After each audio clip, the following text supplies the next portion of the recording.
오늘 읽은 말씀은 예수님께서 십자가 위에서 하신 7가지의 말씀 가운데 세 번째 말씀입니다. 우리가 아는 것처럼 십자가 위에서 예수님이 7가지 말씀을 하셨는데 이 복음서 각각에 다 7가지가 나온 게 아니라 복음서 전체를 살펴봐야 예수님께서 십자가 위에서 7가지의 말씀을 하셨구나 하는 것을 알 수 있습니다.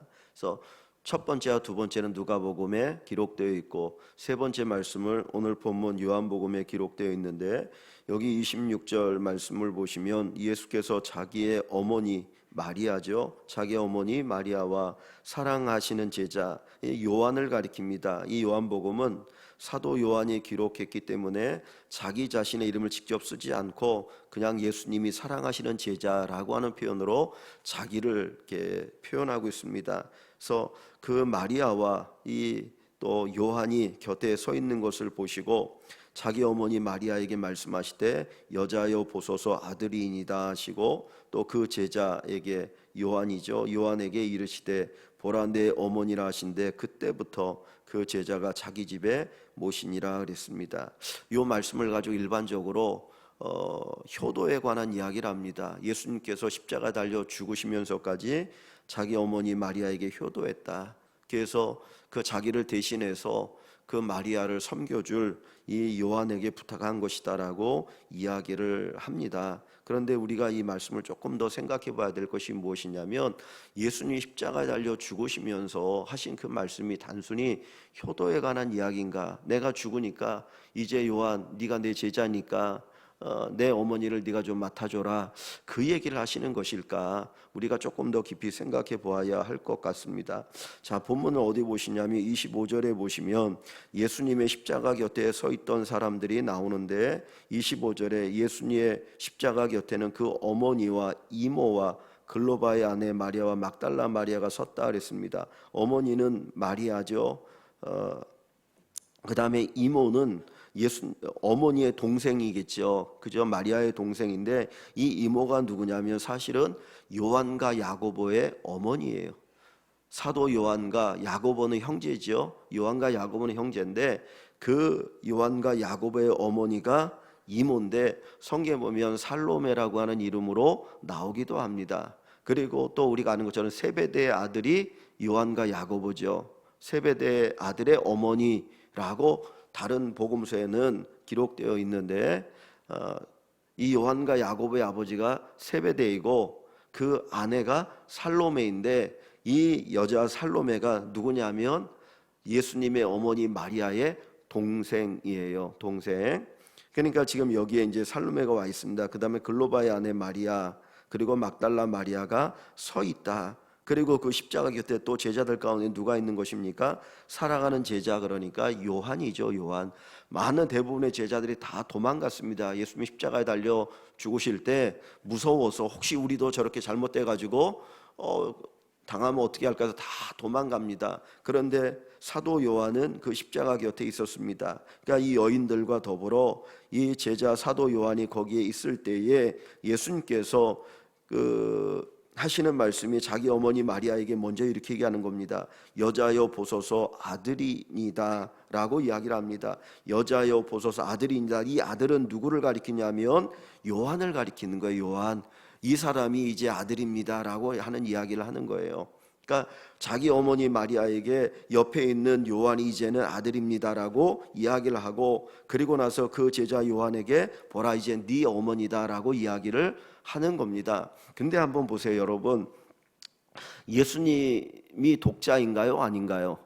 예수님이 독자인가요? 형제가 있나요? 없나요? 자, 어디를 보시냐면 마가복음 6장 3절을 한번 봅니다. 마가복음 6장 3절. 마가복음 6장 3절.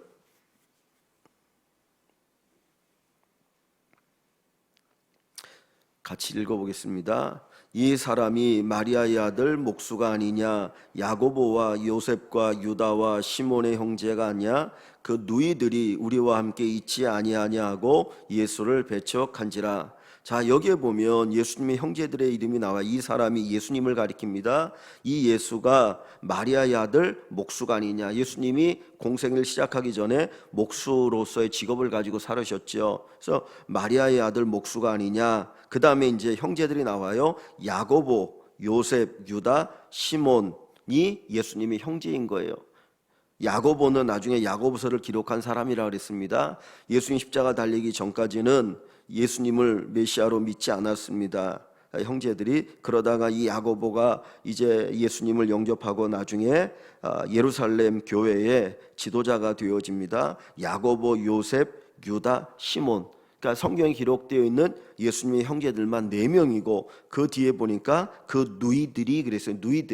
누이들이니까 예수님의 동생들이겠죠. 여동생들. 그러니까 2사람 이상의 여동생인 거예요. 그러니까 여기에 보면 적어도 예수님의 형제가 몇 명입니까? 형제자매가 도합 6명인 거죠. 적어도 6명이거든요. 그러면 예수님 하나 십자가 달려 죽어도 그 마리아를 봉양할 수 있는 자식들이 적어도 몇 명이라는 겁니까? 6명이라는 거예요. 6명. 그러니까 단순히 이 말씀이 예수님의 어머니 마리아를 봉양할 자식이 없기 때문에 그 요한에게 어머니를 부탁한다라는 그런 의미의 말이 아니라고 하는 것이죠. 자, 다시 본문을 가봅니다. 25절에 보면 마리아에게 예수님께서 그 어머니 마리아에게 예수님께서 이렇게 얘기합니다. 여자여 보소서 아들이니다 그럽니다. 여자여 보소서 아들입니다. 자기 어머니에게 여기 여자여라고 표현을 하고 있거든요. 근데 이 여자여라고 하는 이 표현이 어디에서 나옵니까? 요한복음 2장에 보면 예수님께서 그 가나 혼인잔치에서 물로 포도주를 만드는 기적을 일으킬 때에 마리아가 예수님에게 포도주가 떨어졌다라고 이야기하죠.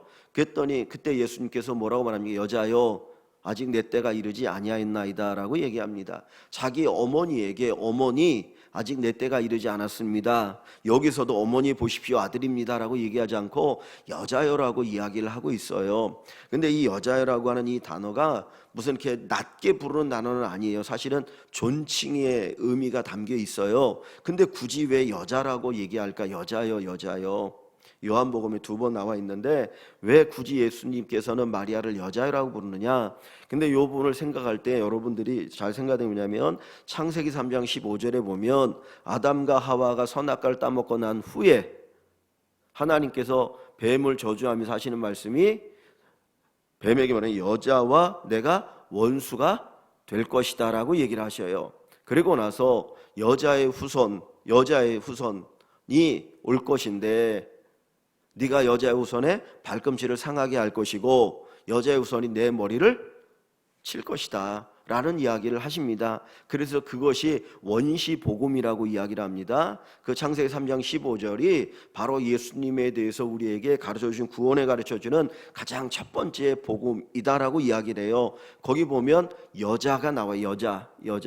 여자의 후손으로 오시를 메시아라는 걸 얘기를 합니다. 그러니까 예수님께서 아직 내 때가 이르지 않았다라고 가나 혼인잔치에서 말씀하실 때 여자이란 말을 쓰시고 오늘 본문 십자가 달려 죽으시면서 그 어머니에게 여자여라고 하는 것은 이 마리아가 누구를 가리키는 겁니까? 바로 창세기 3장 15절에 나오는 그 여인, 그 여자를 가리키는 거예요.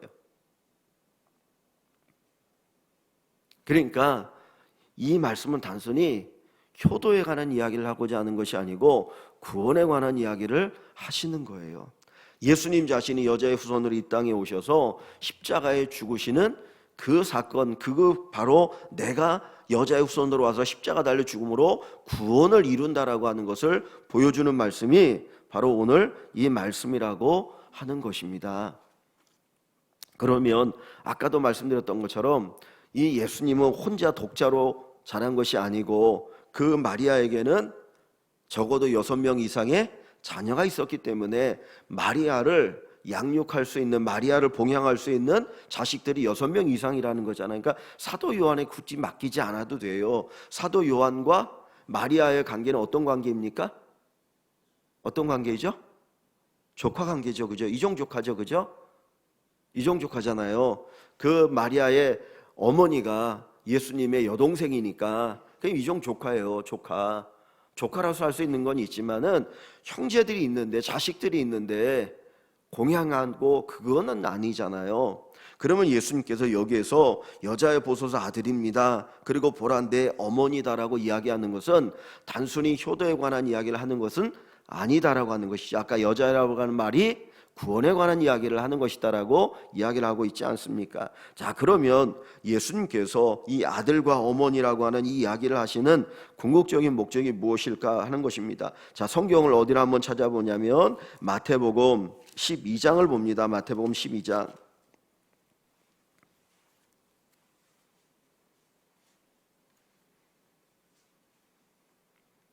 마태복음 12장 50절입니다. 46절부터 좀 볼게요. 46절부터 마태복음 12장 46절부터 50절 말씀을 봅니다. 예수께서 무리에게 말씀하실 때에 그의 어머니와 동생들이 예수께 말하려고 밖에 섰더니, 그의 어머니가 누구죠? 마리아죠. 동생들이 아까 마가복음 6장에 보니까 동생들이 몇 명 이상이라고요? 6명 이상 그랬습니다. 남자 동생이 4시고 여동생들이 2 이상이라고 그랬습니다. 동생들이 예수께 말하려고 밖에 섰더니 한 사람이 예수께 여짜오되 보소서 당신의 어머니와 동생들이 당신께 말하려고 밖에 서 있나이다 하니, 말하던 사람에게 대답하여 이르시되, 이제 예수님 말씀합니다. 누가 내 어머니며 내 동생들이냐, 누가 내 어머니고 내 동생이냐 하시고 손을 내밀어 제자들을 가리켜 이르시되 나의 어머니와 나의 동생들을 보라. 지금 제자들을 가리켜 나의 어머니와 나의 동생들을 보라, 그렇게 말씀합니다. 그 다음에 50절, 누구든지 하늘에 계신 내 아버지의 뜻대로 하는 자가 내 형제요 자매요 어머니니라 하시니라 그랬습니다. 자, 예수님의 어머니, 예수님의 동생들이 누구라고 주님이 말씀합니까? 하나님, 하늘에 계신 내 아버지의 뜻대로 행하는 자, 하늘에 계신 내 아버지의 뜻대로 행하는 자가 내 형제요 자매요 어머니라는 거예요. 그러면 하나님의 뜻, 하늘에 계신 내 아버지의 뜻이 뭡니까? 하나님의 뜻이 뭔가요? 요한복음에서 가르쳐주는 하나님의 뜻은 궁극적으로는 예수님을 믿는 거잖아요. 그죠? 내 아버지의 일, 내 아버지의 뜻은 예수를 믿는 거예요. 예수님을 구주로 영접하는 거예요. 예수님을 구주로 영접하는 것이 하나님의 뜻이잖아요. 예수님을 영접한 자가 결국은 뭐가 되는 겁니까? 예수님의 형제요 자매요 어머니라고 해서, 즉 다시 말하면 한 가족이 되는 거예요. 영적인 가족. 이 세상에는 혈육으로 이루어진 가족이 있죠. 일반적으로 우리가 혈육으로 이루어져서 자식을 낳고, 자식을 낳으면 형제가 되고 부모 자녀 관계가 되고 이런 가족이 되어집니다. 혈육의 관계예요. 그런데 우리 예수 믿는 사람들에게는 또 어떤 가족이 있습니까? 영적인 가족이 있는 거죠. 그죠? 예수를 믿음으로 말미암아 한 가족이 되어지는 거죠. 성찬을 한다고 하는 건 뭡니까? 예수님의 십자가의 그 보혈을 우리가 기억하고 구원의 은혜를 감사하는 그 기념이기도 하지만은, 성찬에 함께 참여함을 통해서 우리 모두가 영적으로 하나의 가족이 되었다라고 하는 것을 보여주는 것입니다. 그것이 성찬의 의미 가운데 하나거든요. 오늘 본문에서 예수님께서 여자의 보소서 아들입니다, 그리고 자기 제자 요한에게 보라 내 어머니라고 말씀하는 것은 뭘 얘기하는 겁니까? 예수님의 십자가의 구원을 통해서 이제는 한 가족이 되었다라는 거예요. 영적인 한 가족이 되었다라고 하는 것을 이야기하는 거예요. 단순히 그 제자에게 내 어머니를 맡겨서 네가 좀 봉양해줘라, 그걸 얘기하고자 하는 게 아니고, 이제는 우리가 영적인 한 가족이 되었다라고 하는 것을, 이것을 이야기하는 거예요. 이것이 그 어떤 것보다도, 어떤 인간이 이 땅에 있는 인간의 어떤 관계보다도 더 귀하고 소중하고 가장 중요한 것이 영적인 가족이라고 하는 것을 말씀하여 주고 있는 것입니다. 우리는 예수 그리스도의 십자가 안에서 한 가족이 되어진 것입니다. 오늘날 교회를 이야기할 때에 한 교회가 큰 교회도 있고 작은 교회도 있고 양적인 것을 이야기하는 겁니다. 뭐 수만 명이 모이는 교회도 있고, 뭐 수천 명이 모이는 교회도 있고, 그리고 뭐 몇 명 모이는 작은 교회도 있습니다. 그런데 이 크고 많은 수많은 교회들 가운데 정말 그 교회가 교회 역할을 제대로 하고 있느냐라고 하는 것은, 그 교회가 영적인 가족으로서의 역할을 하고 있느냐, 내가 믿음 생활을 잘하고 있느냐 아니냐는 단순히 예배 한번 드리고 예배를 드리는 것으로 끝나는 것이 아니라 정말 가족으로서 살아가고 있느냐 하는 거예요. 우리가 집에서 밥 한 끼 먹고 그냥 지나가는 것이 가족이 아니잖아요. 서로가 서로를 돌아보고 살펴보고 함께 살아갈 때 가족이란 말을 씁니다. 교회도 교회라고 하는 것은 단순히 예배 한번 드리고 가는 것이 교회가 아니고 같이 서로가 서로를 돌아보고 섬기고 사랑하는 공동체가 교회라고 하는 거죠. 그래서 초대교회가 예수 그리스도를 영접하고 그리고 그 예루살렘의 교회가 초대교회의 역할 아름다운 것을 했던 것을 보여주면 서로가 서로를 섬기는 모습을 가지고 있었던 것이죠. 우리 안에 가져야 될 의식이 뭐냐면 가족 의식입니다. 정말 십자가 앞에서 다시금 회복되어야 될 것은 구원받은 이후에 우리가 가족이 되었다, 하나의 가족이 되었다라고 하는 것을 우리가 깊이 한번 생각해 봐야 할 줄 압니다.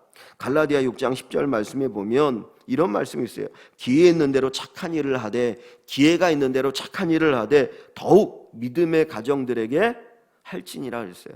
더욱 믿음의 가정들이 할지니라. 우리가 세상에서 사랑을 베풀고 선을 행하며 살아야 되는데 그 가운데 더 중요한 것은 성도들 가운데 더 사랑의 일들을 하고 살아야 된다는 것을 가르쳐 줍니다. 그래서 오늘 이 말씀을 통해서 주님이 우리에게 가르쳐 주시는 것은 내가 십자가의 죽음으로 구원하고 이 모두를 한 가족으로 만들었다. 이제는 예수 믿는 모든 사람이 영적으로 하나의 가족이 되었음을 선포하고 있는 말씀입니다. 그래서 이 말씀을 통해서 저와 여러분들이 한 가족으로 살아가길 원하고 우리의 믿음 생활을 다시 한번 더 점검해보는 귀한 기회가 되었으면 좋겠습니다.